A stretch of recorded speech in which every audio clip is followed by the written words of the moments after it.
Okey, anak-anak untuk subtopik seterusnya iaitu 12.3 iaitu kesan krisis air di Malaysia. Jadi objektifnya kita kena tahulah kesan krisis air ni tadi. Krisis air ni mujuk pada apa?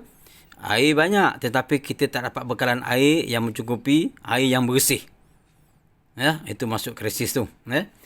Air hujan banyak kan. Kita tidak dapat bekalan yang cukup kerana berlaku pencemaran. Baik anak-anak, air merupakan keperluan asas bagi semua hidupan dan krisis air yang berlarutan akan mendatangkan kesan buruk. Apa kesan buruk di sini anak? Dari senaraikan sini. Okey. Yang pertama sekali kesan buruk, kekurangan bekalan air bersih. Kesan krisis air di Malaysia ni, kekurangan bekalan bersih. Maknanya kita tak dapat air bersih lah. Sebab itu anak-anak sekarang ni dah zaman moden, mungkin di rumah anak-anak pun ada lah. Macam-macam penapis air dipasang di kepala paip dalam rumah ataupun dipasang di meter air di luar rumah untuk mendapatkan air yang bersih.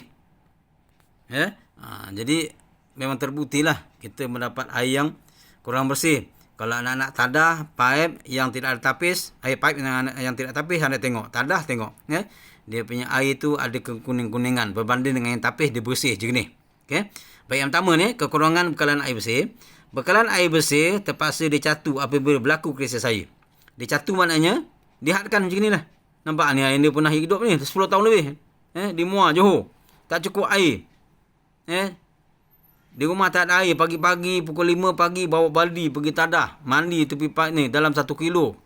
2-3 orang beradik pagi-pagi pukul 5 pagi. Mandi bawa air baldi. Bawa air. Nak balik nak guna. Bekalan air bersih terpaksa dicatu apabila berlaku krisis air. Catu supaya rakyat Malaysia ni mendapat air yang cukup. Cukup maknanya bukan guna sesuka hati. Cukup dalam keadaan dia catu. Kalau keluarga tu dapat 3 tong, orang sebelah pun dapat 3 tong lah. Kalau tak catu sebelum ni, mungkin di rumah kita gunakan banyak air. Dia catu. Okay.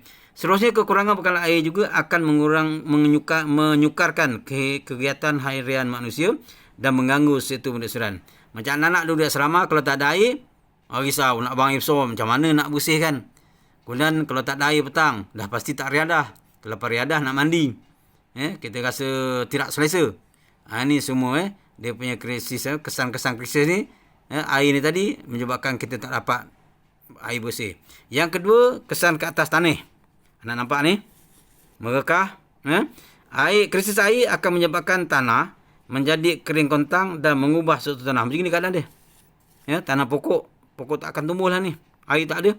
Kerana air sangat penting untuk tumbesaran. Selain cahaya matahari, selain nak zat-zat pada tanah, air juga penting untuk tumbuhan pokok-pokok ni. Tumbesaran pokok-pokok. Masalah ini memberi kesan terhadap kegiatan pertanian seperti penanaman padi. Seterusnya menjejaskan bekalan makanan dan hasil pengubahan negara. Baik, padi. Padi dia sebenarnya memang ada dua jenis padi. Satu padi sawah, satu padi huma. Padi huma ni padi bukit. Tapi yang paling banyak tanam padi sawah. Dan nak menghidupkan padi sawah ni memerlukan air. Jadi kalau kata tak ada, dia beri kesan kepada tanah dan pokok padi tak akan hidup. Maka menghadapi masalah bekalan makanan. Padi lah maksudnya. Kalau ada di kawasan sampingan ada pokok tanaman lain pun kesan samalah. Mungkin tanah pokok pisang pun tak cukup besar.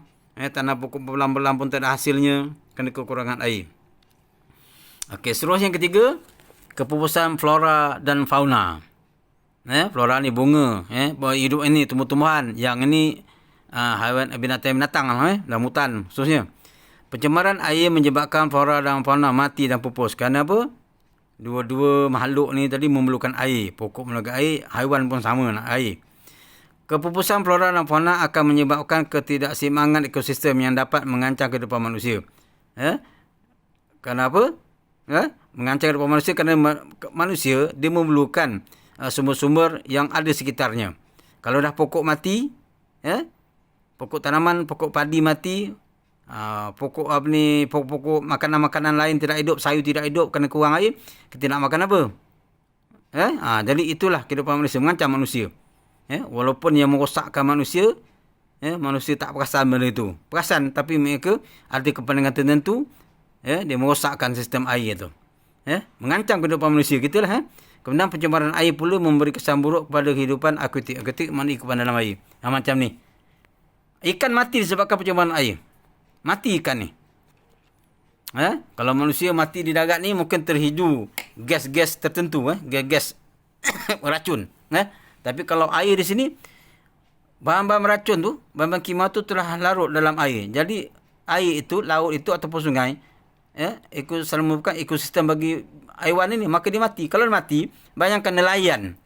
Macam mana nelayan nak dapat ikan kalau ikan dah banyak mati? Takkan ikan nelayan nak ambil ikan yang busuk. Orang takkan beli. Jadi sebenarnya apa-apa pun berlaku kat dunia ni, kalau krisis dia beri kesan kepada manusia. Okey. Ini contoh lah cerita ikan mati akibat sungai tercemarnya ni di Jasin, Melaka ni. Ini tak payah bacakan lah, nak boleh tengok lah. Kemudian yang keempat, kemudaratan kepada manusia. Bila kesan kisah ini. Penyakit bawaan air boleh menular kepada manusia seperti bekalan air apa? Setelah bekalan air bersih tercemar. Contoh penyakit apa? Taun, demam kepialu, leptospirosis. Jadi ini semua kesan manusia. Pasal air ni sebenarnya fungsi dia untuk menyucikan kekotoran. Jadi kalau air tak ada dan air yang ada itu kotor, menyebabkan penyakit. Manusia lah bagi kesan ni. Bukan manusia, haiwan pun sama terlibat. Tapi kerana manusia ni, dilihat menyebabkan pengundi yang utama dunia, kita kata kita perjuang kat manusia, tapi haiwan tumbuh-tumbuhan bagi kesan jugalah pada habitat dia. Okay, yang ini krisis air di Malaysia. Seterusnya untuk tajuk yang terakhir untuk bab 12 ini, subtopik 12.4, langkah mengurangkan kesan krisis air. Yang ini usaha kita. Usaha kita lah, setidaknya kita. Dari segi undang-undangnya, dari segi penguatkuasa, pelbagainya lah. Beberapa langkah dapat diambil untuk mengurangkan kesan krisis air seperti yang ditunjukkan dalam Rajah 12.4. Yang ni Rajah ni. Langkah-langkah untuk mengurangkan kesan krisis air di Malaysia. Okey, langkah-langkah mengurangkan krisis air. Langkah-langkah mengurangkan kesan krisis air. Yang pertama, pemeliharaan dan pemulihan kawasan tadar. Ini cara yang dicadang untuk menyelesaikan masalah, untuk mengurangkan kesan ni tadi. Okey. Jadi nombor 1 ada jelaskan, nombor 2 ada jelaskan, nombor 3, nombor 4 dan nombor 5. Jadi kita tengok cara umum lah. Yang pertama, pemeliharaan dan pemulihan kawasan tadar hujan. Yang kedua, penguatkuasaan undang-undang. Ketiga, rawatan air kumbahan. 4, meneroka air bawah tanah. Yang kelima, kempen kesedaran terhadap alam sekitar. Ini yang kita kata meneroka air bawah tanah yang berlaku di tepi tangki di Sabda anak. Kemudian yang pertama, pemeliharaan dan pemulihan kawasan tadar hujan. Okey. Hutan di kawasan tanah tinggi berperanan sebagai kawasan tadar hujan. Kita maklum tadi, hutan peranan dia untuk kawasan tadar hujan. Kemudian penjagaan dan pengekalan kawasan tadar hujan penting untuk memastikan sumber air yang selamat dan bersih. Jadi di sini maknanya kita kena jaga. Kalau tanam pokok balak dipotong, kena segera tanam pokok lain. Nak pelihara. Ni pelihara yang ada ni pulih ni. Pulih ni kalau macam kata kawasan itu telah ditebang, tanam balik. Melihara ni maknanya kita dah jaga. Dah ada tu kena pelihara, jaga. Supaya tidak ada penolakan tanah cara terbuka. Cara haram. Yang kedua, penguasaan undang-undang. Penguasaan undang-undang perlu dilaksanakan untuk mengurangkan kesan krisis air. Okay. Pihak berkuasa sentiasa memantau pengusaha industri yang sering melakukan pembuangan sisa toksik dan bahan buangan kimia ke longkang. Yang di kilang-kilang dan kalau tengok berita, selalu kita dapat kilang-kilang ni kadang-kadang mungkin kerana kos mendapatkan air itu banyak, mereka mencuri talian-talian air, pasang pipe lain tanpa meter menggunakan air. Dah lah mereka guna banyak. Untuk kilang dia pula mengeluarkan bahan kimia yang merosakkan semua. Dia pula nak menggunakan air yang bersih. Bukan saja bersih tapi mencuri lagi. Okey, itu krisis yang lain pula mencuri ni. Kerana seluruhnya pemantauan terhadap penggunaan baja kimia dan racun serangga ni kena tengok juga. Mengikut pawian dia. Kemudian sebagai contohnya penguasaan undang-undang. Ini undang-undang lah kisah saya. Ramai yang terlibat ini. Okey, yang ketiga, rawatan air kumbahan. Dekat sekolah kita ada air kumbahan anak yang tepi tangki tu. Dia rawat, dia keluarkan balik. Supaya air kumbahan itu tidak berbau, tidak busuk, tidak kotor yang mengalir dalam longkang, dalam sungai. Rawatan air kumbahan ialah proses bahan pepejal yang diasingkan, kemudian dirawat, ditapis dan dilepaskan sungai. Ini sekolah kita. Mana bahan pembejal, najis-najis yang dibuang, segala-galanya lah. Tapi di asrama kita bukan najis. Hanger ada, pakaian dalam ada, botol shampoo ada, beruh gigi ada, Colgate apa ni, ubat gigi, sabun mandi dan sebagainya. Okey, kemudian selepas dirawat air itu ditapis, dilepaskan ke sungai, ke parit depan tu. Tujuannya adalah untuk menjadikan air selamat digunakan di dalam sungai dah. Tapi kalau kita lepas, anak-anak bayangkanlah kalau anak-anak buang air besar lalu salur itu dia tak proses, terus buang dalam sungai. Anak-anak dapat bayangkan benda tu. Okey, keempat, meneroka air bawah tanah. Kita katakan tadi dianggarkan 3% air bawah tanahnya yang telah digunakan. Okey, inilah contohnya. Di Kelantan banyak ni. Dia pasang, dan anak-anak kalau ikuti perkembangan semasa di di Kemboja, banyak orang kita yang beri bantuan sana mendapatkan air bawah tanah ni untuk dibekalkan kepada penduduk di sana. Air bawah tanah di Malaysia mampu diekstrak sebanyak 6 bilimeter padu setahun. Maknanya dalam tanah ni banyak. Okey, sebagai contoh pelaksanaan penolakan air bawah tanah jalankan di Kelantan dan Selangor. Ini contohlah. Boleh buat sendiri tapi kena korek dalam lah. Okey, kena korek dalam tanah. Yang kelima, kempen kesedaran terhadap sekitar. Maknanya kempen ini melibatkan semua rakyat Malaysia lah.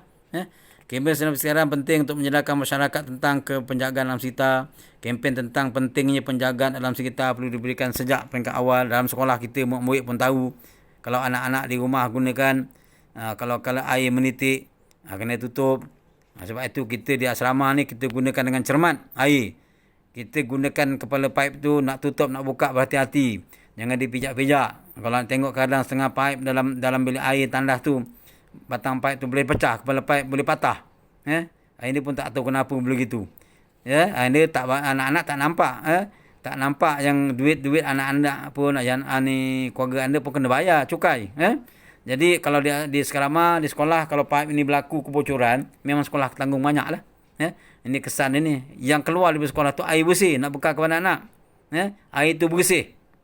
Memang bersih. Tapi kalau kita tak jaga, kita tutup tak rapat, lepas tu rajin salah guna paip, boleh pecah, batang paip boleh patah, terkeluar air semalaman, kita rugi. Pelbagai pihak seperti kerajaan, badan bukan kerajaan dan media massa memang peranan penting dalam melaksanakan kempen ini bagi menjadikan orang awam. Sebagai contohlah, Hari Sungai Sedunia yang dianjurkan oleh WWF pada 27 September di bulan 12. Ini dah lama anak-anak. Jadi untuk bab yang ke 12 ini berkaitan dengan sumber air kita telah tamat. Anak-anak tengoklah kerana buku teks ada pada anak. Anda akan berikan latihan selepas ini. Sekian. Assalamualaikum warahmatullahi wabarakatuh.